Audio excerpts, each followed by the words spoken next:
Do you ever feel like you want more, but the price is too high? Do you ever feel like what you have to do to get what you want isn't worth it? Do you think that moving forward or upward should be easier? Do you ever feel like people and things and systems are in the way of what you want? Let's get into it.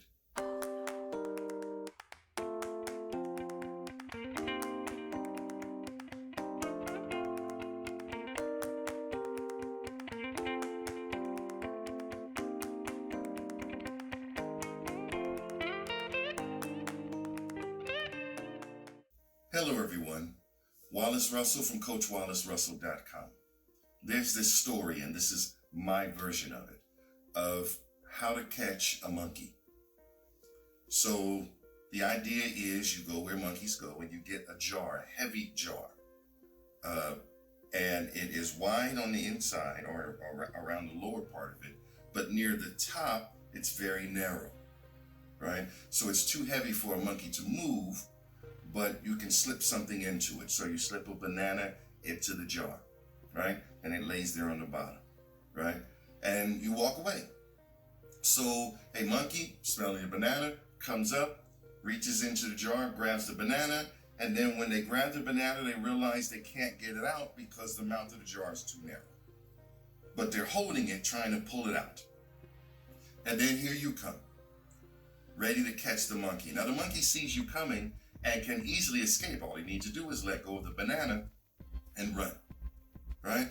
But as you come, they still keep trying to hold on to the banana, even though you might be certain danger to them, and they sense that danger. They won't let go of that banana because they feel that banana is more important or is part of them. So they don't escape, and you capture them.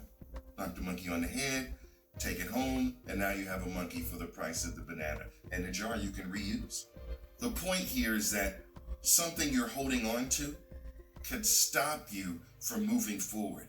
Despite your hard work, it can stop you from escaping. It can stop you from becoming something new because you are too busy holding on to this, and holding on to this thing is more important than something better for you. That being said, here's some things you might consider letting go. Number one is how people should think or behave. And should is the operative word, because when we use the word should, we're saying, if you don't do this, there's something wrong with you or something bad or something foolish about you. We have to really be careful how we use that because other people get to choose, just like you get to choose your own path.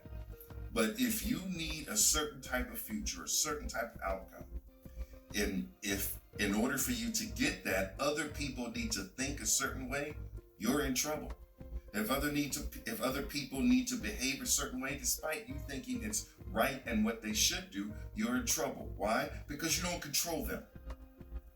People, human beings, were not put on this planet in order to facilitate what you think they should do. Even if it's right, people get to choose. Look, you are 100% responsible for what happens in your life, even though you can't control it.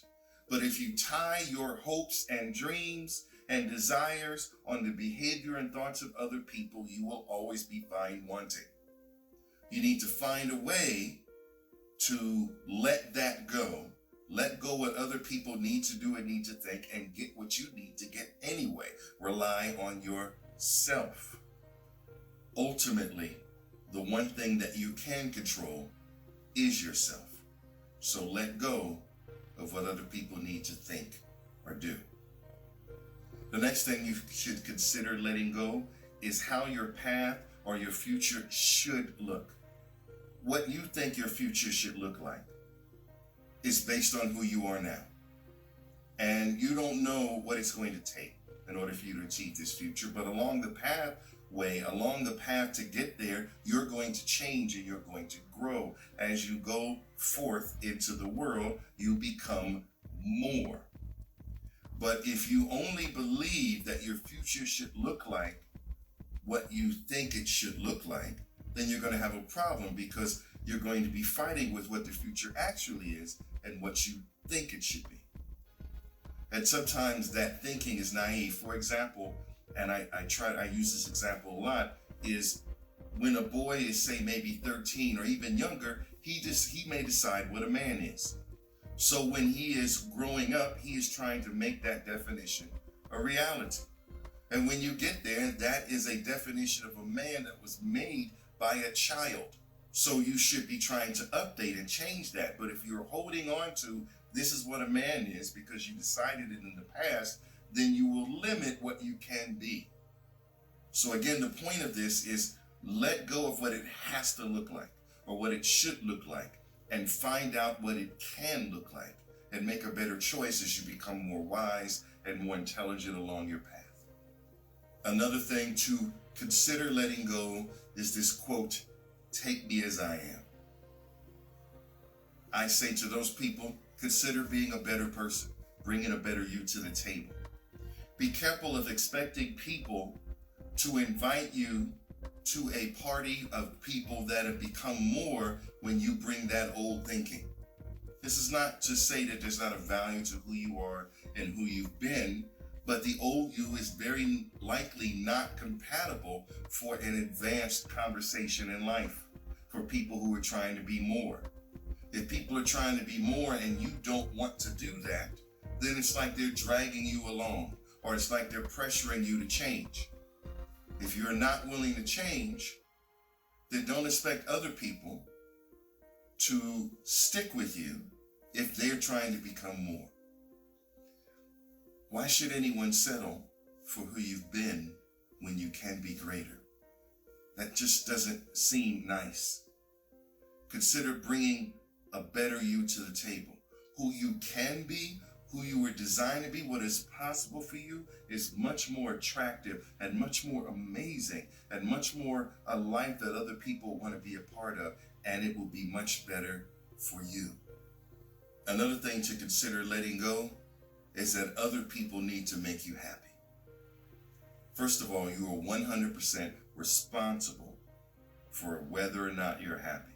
Even though you don't control the world, how you feel about it is 100% you.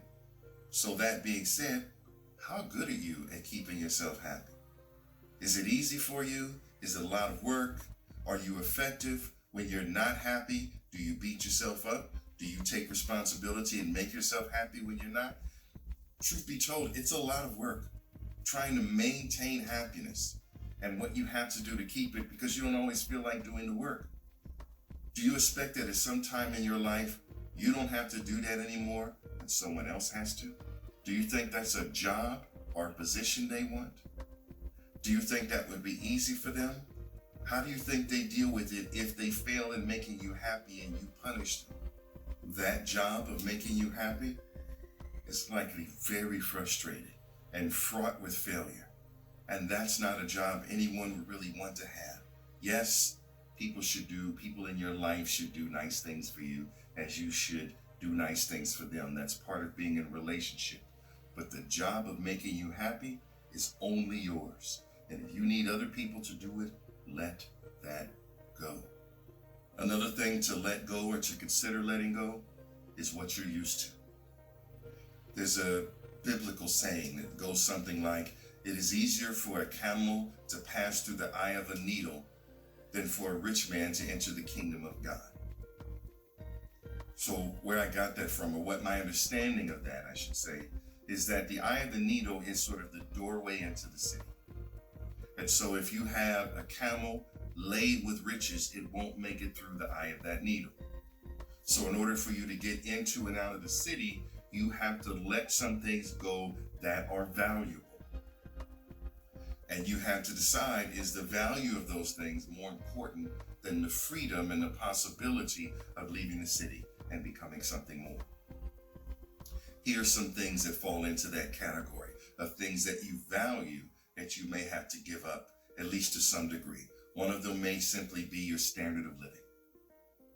If you need to save more money, if you need to save money to get a down payment on a house or to have an emergency fund or to do something like that and you're not saving enough, in order to save more money based on the income you have, you're going to have to lower your standard of living somewhat so that you have additional money to put into that savings. If you're not willing to do that, you don't get that emergency fund. You don't get that down payment for the house. And if you want that life where you have an emergency fund, where you have a house, then you may have to reduce that standard of living. But that standard of living is of value.